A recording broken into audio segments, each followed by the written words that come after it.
Cette fois-ci, puisqu'on a traîné devant le tribunal militaire. Oui, on n'arrivera pas à une affaire qui est pendante. Parlons de ce qui concerne... Non, je ne parle pas du tribunal militaire, mais je dis on l'a traîné là-bas.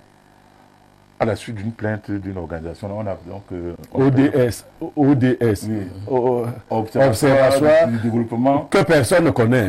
C'est-à-dire il y a une adresse, il y a une adresse sortie là. Il y a une adresse. Les informations sur les Monsieur Jean je m'en suis à même Alice comme fait. C'est la même organisation. Elle a eu des informations sur les événements qui sont derrière cette organisation. C'est la même organisation. Sociétal, c'est la même organisation qui au lendemain de la présidentielle de 2018 a fait comprendre que le professeur Maurice Kamto avait des armes, qu'il détenait des armes. L'ODS. ODS. Organisation de développement sociétal. Ils font dans quoi? Et l'ODS va maintenant saisir le tribunal militaire pour accuser le REDAC et les pouvoirs publics. D'accord. Est-ce qu'on est d'accord qu'on veille dans une affaire de faute et de faute? On répond aux fautes par les fautes et du coup c'est plus la République comme ça. On répond à l'illégalité par l'illégalité. Dans la brume lourde d'un Cameroun étouffé par l'autoritarisme, l'écho d'une lutte épique retentit. Une bataille se prépare, une bataille qui décidera de l'avenir de la nation. L'année 2025 approche et avec elle la promesse d'un scrutin présidentiel fragile, espoir d'un renouveau. Mais avant même que les urnes ne soient ouvertes, une guerre silencieuse se joue dans les arènes judiciaires. Et dans cette guerre, deux figures se dressent telles des héros d'un conte légendaire. Maître Alice Combes, l'Amazone intrépide du droit, et Maurice Kamto, le stratège invaincu des batailles juridique. Maître Alice Combes est une figure éminente de la vie publique de notre pays. Elle mène des combats pluriels. Nous ne partageons pas tous ces combats, et ce ne sont pas tous ces combats qui sont aujourd'hui en cause. Cependant, Maître Alice Combes est une voix importante dans l'espace public de notre pays. Il est par conséquent inadmissible qu'elle soit l'objet de l'acharnement judiciaire et politique que lui inflige le pouvoir en ce moment. Nous ne pouvons y assister sans rien faire. Depuis novembre 2018, les militants du MRC, par centaines, ont suffisamment souffert des dérives autoritaires et judiciaires du régime RDPC pour qu'une telle oppression administrative et judiciaire nous alerte. En effet, de nombreux militants du MRC ont été arbitrairement arrêtés, sauvagement torturés, illégalement détenus, jugés et lourdement condamnés par des tribunaux d'exception, les tribunaux militaires. Ce régime méprise l'avis du groupe de travail sur la détention arbitraire, GTDA, de l'ONU formulé depuis novembre 2022, qui juge arbitraire et illégale toutes les décisions rendues par des magistrats militaires aux ordres dans nos dossiers, alors que l'avis en question lui est opposable. Malgré cet important avis d'un organe des traités des Nations Unies en matière des droits de l'homme, des dizaines de nos militants sont encore séquestrés dans les prisons. À mesure qu'on se rapproche de l'élection présidentielle, des menaces pèsent sur la vie des Camerounais qui osent élever la voix contre les dérives destructrices du régime, à l'instar des évêques et autres membres du clergé de l'Église catholique romaine qui est au Cameroun, des pasteurs, des journalistes et chroniqueurs comme messieurs Aman Mana, J. Rémy Ngono, de nombreux lanceurs d'alerte, des musiciens comme messieurs Gaston Philippe Abbé Abedi, Général Valsero, Simon Loncana Agneau, alias Longuet, ainsi que de nombreux autres artistes, du docteur Aristide Monod, du professeur Aimé Boni, de l'écrivaine Calixte Beyala, et de nombreuses autres personnes plus ou moins célèbres. Plusieurs de ses compatriotes sont ou ont été obligés de s'exiler. Certaines charges farfelues aujourd'hui portées contre Maître Alice Combes réveillent en nous de tristes souvenirs.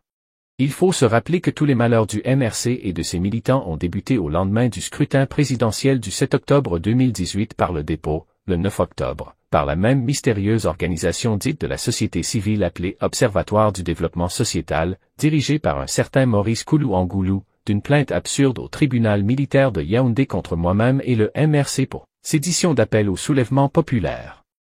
La même organisation criminelle est utilisée aujourd'hui par le régime pour initier des poursuites pénales extravagantes contre Maître Alice Combes. Comme par hasard, cette organisation criminelle opère seulement dans le sillage des scrutins présidentiels.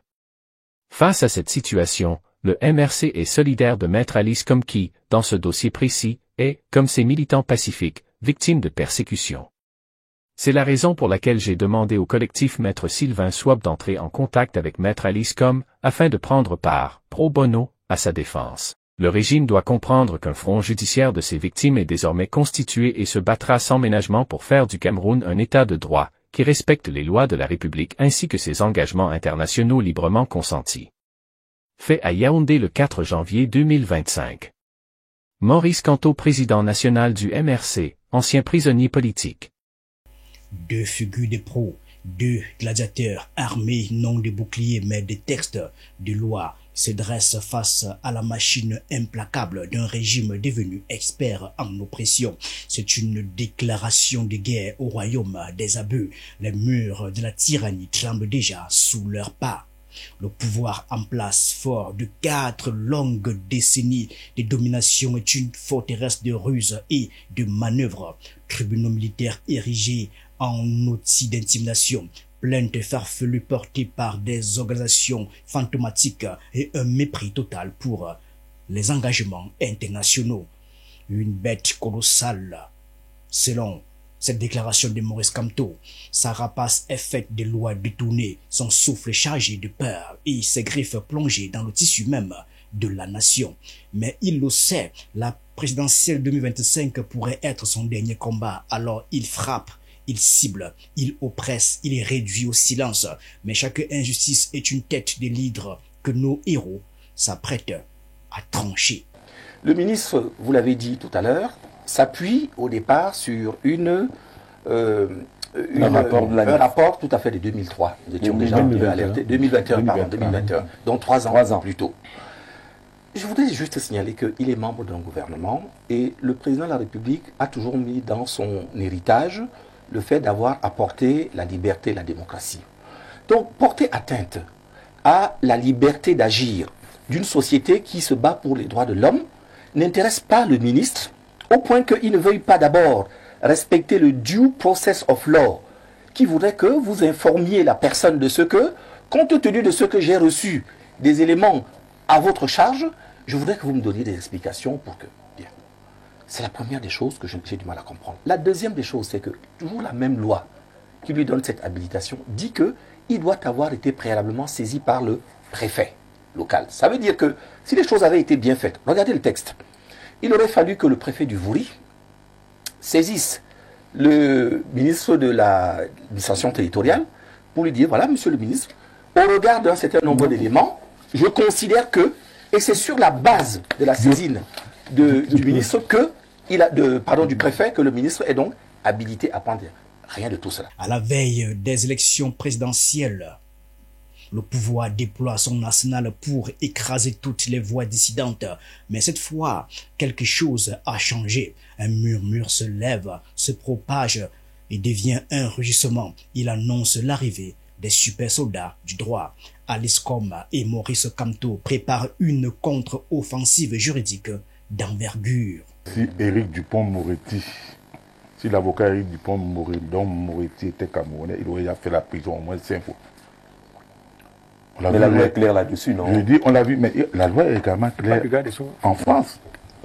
Mais je dis, Éric Dupond-Moretti, tout le monde connaît ses sorties virulentes contre les magistrats, contre même les ministres, quand il n'était pas encore ministre.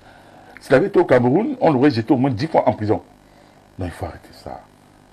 Il faut arrêter ça. Et moi, je dis, concernant Maître Alice Com, moi, je dis, on a le droit de désobéir à un ordre injuste. Qui détermine qui qualifie un ordre d'injuste. Est-ce que c'est tout individu qui peut décider de ce qui est juste ou injuste? Écoutez, il y a eu des maîtres Alice Com dans des pays. Et c'est grâce à des gens comme elle que les choses ont bougé. Vous vous rappelez de Rosa Parks? Quand il y avait la ségrégation aux États-Unis? Allons-y. C'est-à-dire où dans les bus, il y avait les blancs étaient d'un côté, les noirs étaient d'un côté. Elle a décidé un matin, elle a dit, ok, je m'assois là où les blancs s'asseyent. Et c'était une loi, il faut le préciser. C'était une loi. Qui interdisait aux noirs de s'asseoir là où les blancs s'asseyaient. Où les blancs sont. C'était une loi. En posant un acte interdit, on est d'accord, ça fait bouger les choses. Mais l'acte reste interdit. Mais ça veut dire que ce que Maître Alice Com fait est, selon la loi, pas normal, mais elle peut le faire pour que les choses bougent. Bien sûr. Ah d'accord. Là, on s'entend. Elle est l'âme de la justice. Depuis des décennies, Maître Alice Com incarne une lumière qui refuse de succomber. Aujourd'hui, elle est la cible des charges absurdes semées comme des pièges sur son chemin. Mais elle ne recule pas, elle avance. La tête haute, son épée légendaire, le droit, brandi face à l'injustice. Chaque coup porté par le régime est pour elle une nouvelle raison de se battre. Comment un ministre responsable d'un département aussi sensible peut-il porter une atteinte aussi grave à quelque chose qui n'a qu'une valeur symbolique? Ça coûtait quoi de donner 10 jours, 15 jours, 8 jours à ces personnes de se mettre aujourd'hui dans la situation où nous sommes, nous, aujourd'hui autour de ça? Nous n'avons même pas la possibilité d'avoir les moyens pour justifier de ce qu'on nous reproche parce que il y a eu apposition décelée. Vous ne pouvez rien demander au rédac aujourd'hui qu'on puisse vous donner parce que les portes ont été accès sans qu'il n'y ait tous les documents sont à l'intérieur. Toutes les machines sont à l'intérieur et les portes sont scellées. Il y a des drames humains que malheureusement, nous, de là où nous sommes loin, nous ne voyons pas. On peut toujours essayer d'en rigoler, mais je vous assure que c'est une situation qui est extrêmement préoccupante. À ses côtés se tient désormais Maurice Kamto, ce général qui transforme les défaites apparentes en victoires éclatantes. Il a connu les prisons, les humiliations, les procès iniques. Il en est sorti plus fort, plus résolu. Il connaît les rouages du système et ses failles. Kamto sait que la bataille de 2025 ne se jouera pas uniquement dans les urnes, mais dans chaque tribunal, dans chaque espace où les droits des Camerounais sont bafoué. Il entre dans l'arène avec une seule mission, transformer ce combat individuel en un front uni contre la tyrannie. Mais j'ai l'impression que les gens dans ce pays qui pensent qu'ils peuvent outrepasser la loi, qui pensent qu'ils peuvent torturer les gens et puis les gens se taisent. C'est fini. Allez donc comment est-ce que c'est fini? Ce n'est pas encore fini. Je dis ceux qui pensent qu'ils peuvent matraquer le peuple et le peuple ne réagit pas. J'ai dit c'est fini. Le peuple sait comment réagir, non? Il y a des voies, il y a des procédures qui sont ouvertes et offertes au peuple. Écoutez, je vous ai plus, je suis allé progressivement. Oui. Ça aurait été quelqu'un d'autre que la personne serait déjà en prison. Parce que c'est Maître Alice Com. Parce que c'est elle est une avocate. La première femme avocate de la République du Cameroun. C'est un symbole. Et moi je dis, qu'est-ce qu'on lui reproche? On dit qu'elle ne s'est pas comportée comme un symbole. Elle allait détruire, elle allait détruire les scellés. Mais il a fallu qu'il y ait des villes mortes pour que qu'il y ait retour au multipartisme. Ok, Jean-Louis. Attendez, mais on est d'accord? On reconstruit l'histoire. Il a fallu qu'il y ait des villes mortes. Parce que les amis de M. Manda et du professeur Matal Onangini, à l'époque, ils disaient que non, le multipartisme est interdit. Ils ont même marché. Il a fallu que le peuple aille dans la rue pour que le président Biya, je crois que c'était au congrès du RDPC, le président national du RDPC, dise apprêtez-vous à la concurrence. La concurrence, oui. Mais c'était le fruit de quoi? Parce que le peuple est allé dans la rue. Donc vous comprenez que l'acte de Alice Com est aussi illégal, mais il vise quelque chose, cet acte-là. Est-ce que l'acte du préfet était légal? À un acte illégal, on ne répond pas à un acte illégal. Bien sûr. Moi, je suis d'accord avec ça. En stratège visionnaire, il déploie son armée légale. Le collectif Maître Sylvain Swap, du nom de ce héros tombé au combat, devient une force implacable, prête à défendre Alice Com, mais aussi à ouvrir la voie pour tous les opprimés. Mais dans cette bataille, le régime a sous-estimé la puissance de l'espoir. Ensemble, ils promettent de transformer chaque salle d'audience en champ de bataille où la vérité et la justice seront les seules armes. Le fonctionnement de ce pays devrait nous interpeller et devrait éviter qu'on fasse des boutades faciles. Je vous promets que je dis toujours qu'il pleut sur tous les toits. Moi, je m'inquiète de ce qui arrive aux autres parce que je sais que ça peut m'arriver à moi aussi, comme ça peut arriver à n'importe où. Tout à fait. C'est pour ça que les affaires des autres, moi, m'interpellent personnellement. Et j'ai du mal à comprendre le mécanisme de cette République où quelqu'un a la possibilité, sous prétexte de violation de la loi, lui qui reproche à autrui d'avoir violé la loi, se met lui-même en situation de violation plus grave encore de la loi, qui doit lui être reproché parce que c'est lui qui est justement le premier garant de cette loi. Et si nous, on ne peut pas expliquer cela ou mettre en garde la population et que ça nous amuse, moi je vous assure que ça peut être inquiétant. Avec l'arrivée de Maurice Kamto, la bataille change de visage. Aliscom n'est plus seul. Ensemble, ils deviennent un duo redoutable, un dragon de justice à deux têtes, soufflant flammes et vérités dans les couloirs des tribunaux. La bataille à venir n'est pas seulement celle d'un tribunal, elle est le prélude à une guerre plus grande, celle de l'élection présidentielle. Chaque accusation contre Maître Aliscom, chaque militant arrêté, chaque opposant exilé ou bâillonné fait partie d'un plan sinistre, découragé, fragmenté, annihiler l'espoir d'un changement. On est quand même d'accord que, comme on dit dans nos villages, que vous avez tendu le pied, le serpent a mordu. Vous avez lancé une balle et comme vous voulez, Maître Aliscom a récupéré, a frappé. Mais écoutez, le préambule de la Constitution, dans le préambule de la Constitution, il est mentionné ceci. Nul ne peut être contraint de faire ce que la loi n'ordonne pas. Nul ne peut être poursuivi, arrêté ou détenu que dans les cas et selon les formes déterminées par la loi. C'est dans le préambule de la Constitution.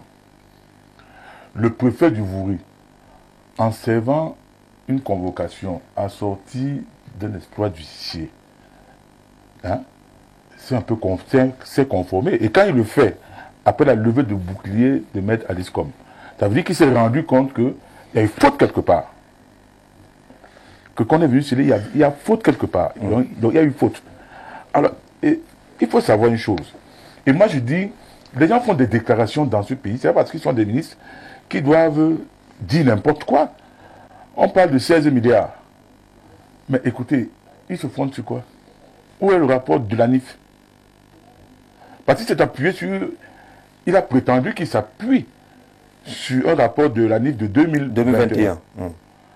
Et c'est 3 ans après qu'il vient donc déterrer ça. Est-ce qu'il a des preuves qui sortent le rapport de l'ANIF? Mais cette fois, l'ennemi a peut-être sous-estimé la force d'un peuple en éveil. Derrière Maître Aliscom et Maurice Kamto, des milliers de Camerounais, anonymes ou célèbres, se lèvent. Des artistes comme Valsero, des écrivains comme Caliste Béala, des hommes d'église, des journalistes, des musiciens, tous sont des éclats d'une armée silencieuse qui refuse de plier désormais. Il y a des acteurs qui font le culte de la défiance permanente. Au sein des acteurs, il y a des nostalgiques des villes mortes qui aimeraient bien retrouver cette époque de défiance généralisée de l'État et qui se servent de tous les prétextes pour allumer le feu, un feu qui très souvent ensuite les dépasse à éteindre. C'est le militant qui parle ou c'est le militant du RDPC qui parle ou c'est le politologue qui analyse. Monsieur, permettez qu'il analyse. Ayez la courtoisie d'écouter les autres. Vous avez parlé, je ne vous ai pas interrompu votre propos. Il faut apprendre à être civilisé. Allons-y, professeur. Encore qu'un était militant du RDPC n'est pas une maladie honteuse. Ce n'est pas une maladie honteuse. Vous devez dû mettre en bas professeur Mathias et Onagé. Vous perturbez les gens. S'il vous plaît, un peu de civilité. Un peu de civilité. Permettez au professeur de réagir, s'il vous plaît. Un peu de civilité, s'il vous plaît. On ne peut pas ériger la défiance en norme. Qu'une personne estime être confronté à une violation des droits de l'homme, ça se conçoit. Mais ce n'est pas à cette personne, surtout dans une situation où il n'y a aucune nécessité visible de se faire justice. Ça ne répond à rien, sinon qu'à une logique qui consiste précisément à installer un climat de défiance. Seulement, chaque fois qu'on installe le climat de défiance, quand ça dérape, ceux qui l'ont installé sont incapables de maîtriser le désordre qu'ils ont créé. Maurice Kamto, en stratège, fait retentir un message clair. Le régime doit comprendre que les temps ont changé. Les juges à la solde et les tribunaux d'exception devront affronter un front uni, déterminé et implacable. Le collectif Maître Sylvain Swop, tel un bataillon discipliné, s'organise. Et ce n'est plus une simple défense, non, c'est une offensive. Les super soldats du droit ne se contentent pas de protéger Aliscom, ils prennent la tête d'une rébellion juridique contre le système.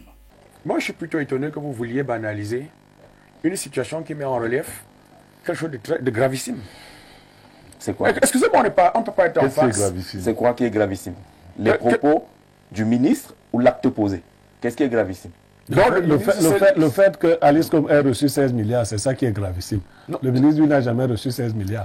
Alors, qu'est-ce qui est gravissime? Non. Si madame, vous avez la parole. Non, je suis en train de parler. Vous avez la parole. Oui. Je veux me distraire. Non. Le problème n'est pas les moyens. Le problème n'est pas les moyens. Lorsqu'on établit une congruence, lorsqu'on établit que l'activité que vous menez est dangereuse, vous comprenez? Quand on parle d'argent, ce n'est pas argent pour argent. On dit que ça peut être en connexion avec des lobbies obscurs. On est d'accord là-dessus. Jean-Jacques Zeu. On est d'accord là-dessus. De là à aller apposer. Est-ce qu'il n'y a pas des étapes? Jean-Jacques Zeu.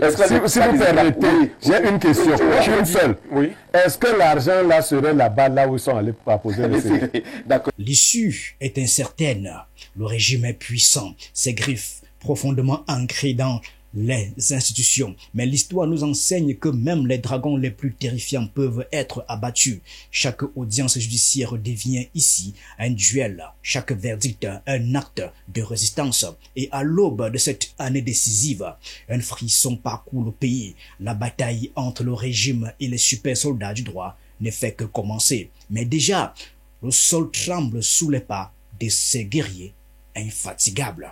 Leur combat n'est pas seulement celui d'un tribunal, c'est une guerre contre un système entier, une guerre où chaque verdict favorable devient une victoire, chaque plainte rejetée une avancée. Dans les couloirs feutrés des palais de justice, une tempête se prépare. Le régime qui se croyait inébranlable commence à montrer des fissures. Les accusations portées contre Maître Aliscom sont désormais un boomerang. Chaque audience est un coup de projecteur sur les dérives du pouvoir. Chaque réplique de Maurice Kamto, un marteau qui frappe l'armure du régime. Et face à ces super soldats, même les forteresses les plus solides peuvent s'effondrer. Mais la bataille est loin d'être gagnée. Le régime est puissant, rusé et prêt à tout pour conserver sa couronne. Aliscom et Maurice Kamto le savent très bien. Ils affrontent un ennemi qui n'a rien à perdre. En réalité, les gens savent ce qu'ils font. Et en l'occurrence, quand les gens parlent, il fait comme s'il n'y avait pas des éléments. Mais même sur les réseaux sociaux, on a bien vu des images de réunions. Et ce n'est pas une invention impliquant ces personnes, avec des propos qu'on a entendus sur comment il faut financer la rébellion armée dans le nord-ouest et le sud-ouest. C'est pas comme si les gens s'étaient levés, ont inventé une histoire comme ça. Et cela amène le ministre. Et c'est toujours comme ça. Le ministre a décidé parce que c'est toujours comme ça. C'est toujours comme ça que les gens font. La vidéo même quand les dérapages seront créés, ils seront les premiers à jouer aux victimes et accuser l'État. Professeur, quand on va revenir sur les procédures. La question sur les procédures, le maître a insisté là-dessus, qui, au lieu de partir de Yaoundé pour directement poser... Je dis, non, ça c'est... Attendez, on peut... Ça c'est un autre problème. Oui. On peut considérer que les procédures n'ont pas été respectées. D'accord. Mais il est avocat, non. Il sait comment on fait quand on estime que les procédures ne sont pas respectées. Il y a des voies juridiques pour cela, non? Sinon, ça veut dire qu'on est dans une culture où on installe l'incivilité comme règle. Si la bataille s'annonce rude, l'issue est claire. Le régime doit trembler car lorsque des géants comme Maître Alice Combes et le professeur Maurice Kamto s'unissent, c'est tout un peuple qu'ils entraînent dans leur sillage. Et dans cette guerre où l'encre des avocats est plus redoutable que les fusils, l'espoir renaît. La grande bataille ne fait que commencer. Le régime a brandi son glaive. Les super soldats du droit répondent par le bouclier de la vérité. Qui triomphera? L'histoire est en marche et chaque Camerounais est témoin de ce duel titanesque. Alors que les jours s'égrènent jusqu'à octobre 2025, une question obsède tous les penseurs. Cette bataille juridique est-elle la première pierre de la chute du dragon? Le soutien de Maurice Kamto à Maître Alice Combes est-il le prélude à une révolution pacifique dans les cœurs? Un espoir grandi mêlé à une angoisse sourde, car lorsque les super soldats du droit entrent en scène, rien ne peut plus être comme avant. Et dans l'arène judiciaire comme dans celle des urnes, une chose est sûre et certaine, le régime tremble. Maurice Kamto et Alice Combes le savent, leur combat dépasse le tribunal. Ils posent les bases d'une révolution pacifique où le droit triomphera des armes. Et je dis, c'est toujours comme ça que ça se fait. Parce que quand les dérapages vont commencer là, vous allez accuser l'État. Vous allez accuser l'État, c'est exactement comme ça. Et si c'était le cas, où est votre problème? Il est libre de défendre l'État. Il est libre de défendre l'État si c'est le cas. Le Cameroun entier retient son souffle. Le combat d'Alice Combes et de Maurice Kamto est plus qu'un duel judiciaire, c'est une prophétie. Oui, une prophétie qui murmure que même les régimes les plus forts peuvent tomber lorsque le peuple trouve des champions dignes de ce nom. Dans le cœur, l'excitation et le suspense montent. L'histoire s'écrit épique, tragique, pleine de suspense. La grande bataille est lancée et dans cette lutte, chaque Camerounais est invité à prendre place aux premières loges, témoin historique d'un affrontement qui pourrait changer à jamais l'histoire du Cameroun.